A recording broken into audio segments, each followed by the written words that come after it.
Hello, today's read aloud is Clark the Shark, written by Bruce Hale, illustrated by Guy Francis.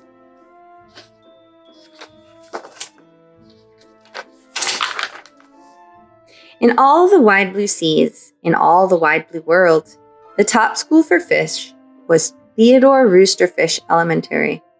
And all the fish at Theodore Roosterfish, the biggest and the strongest, was Clark the Shark.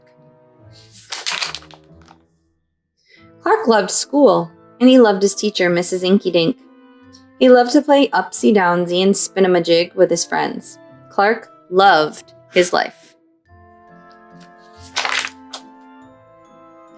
"School is awesome!" shouted Clark the Shark. "Less shouting, more reading," said Mrs. Inky-Dink. "Lunchtime is sweet!" yelled Clark the Shark.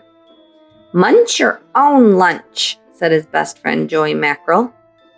"Recess rocks!" bellowed Clark the Shark. "You're playing rough, Clark," cried the other kids. Yes, Clark loved his life with all of his sharky heart, but he loved everything way too much. He was too loud. He was too wild. He was just too much shark for the other fish to handle. After a while, no one would play with Clark. No one ate lunch with him. No one sat with him at circle time. Even his best friend, Joey Mackerel, said, "Cool your jets, Clark. You're making me crazy."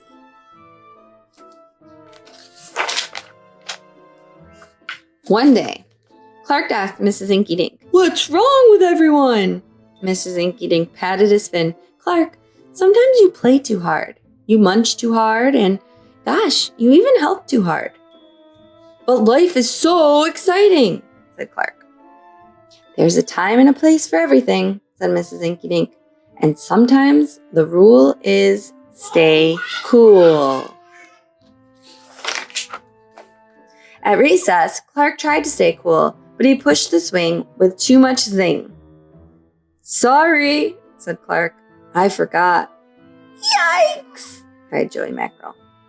At lunch, Clark tried to stay cool, but everything smelled so good that he munched a bunch of lunches. "Sorry," said Clark. "I forgot." "We're starving," said his friends. In class, Clark tried to stay cool, but a good book got him all shook up. "Now, Clark," said Mrs. Inky-Dink, "this isn't the time or the place. Tell me, what's the rule?" "Stay cool," said Clark. "Hey, that rhymes," he cried. Then Clark got a big idea in his sharky head. "Maybe if I make a rhyme, I'll remember every time," he thought. The next day, he put his plan to work. In class, when lessons got exciting, Clark wanted to bounce up out of his seat. Instead, he told himself, "When teacher's talking, don't go walking." And what do you know? It worked. "Attaboy, Clark," said Mrs. Inky-Dink. Clark smiled. "Lessons are fun." At lunch, everything smelled so yummy. When Clark wanted to eat and never stop, he told himself, "Only munch your own lunch." And it worked again. "Way to go, Clark," said his friends. Clark grinned. Lunch is fun.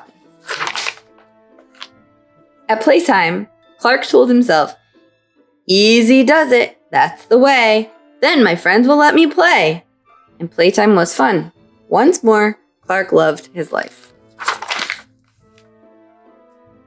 But then a shadow fell across the playground.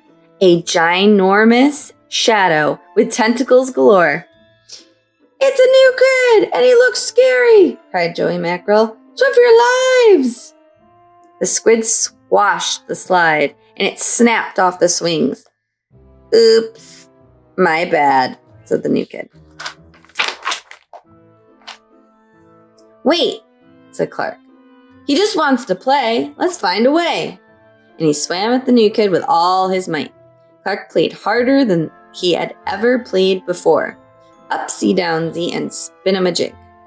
Why, he even made up a new game called Tail Wumpa-Thumpus. "Wow, that was fun," said the new kid breathlessly, and he settled down.